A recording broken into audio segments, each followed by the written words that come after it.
Years after India stunned the world by coming out of the nuclear closet, this will be the next big milestone in its emergence as a credible nuclear weapons power.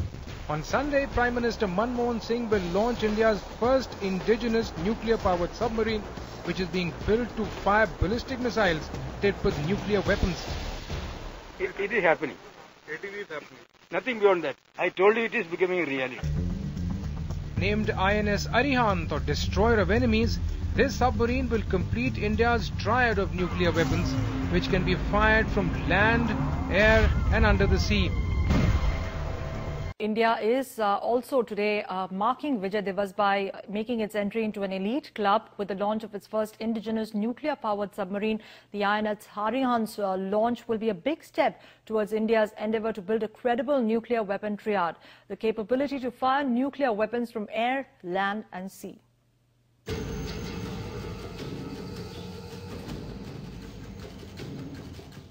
This is the USS Key West, a Los Angeles-class nuclear submarine.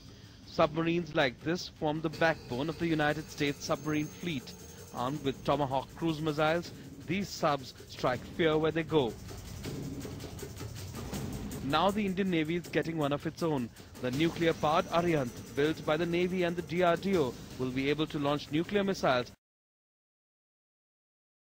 India now has a nuclear triad with the ability to launch missiles from the land, the air and now the sea.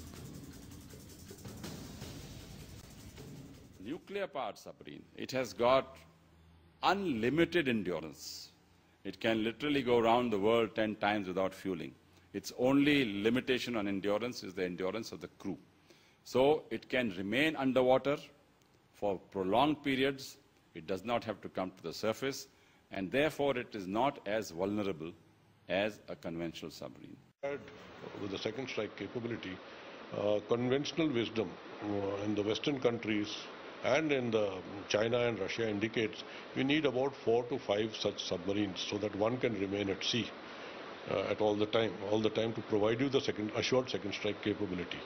In our case, given our 2 nuclear adversaries, I would say we need perhaps half a dozen. The Arihant class submarine is a multi-role platform, conducting both overt and covert operations. In peacetime, it acts as a deterrent as well as for surveillance operations and information gathering. In war, the submarine can carry out a number of missions like firing from under the ice cap if needed and attacking land targets, providing the bite to the Indian Navy.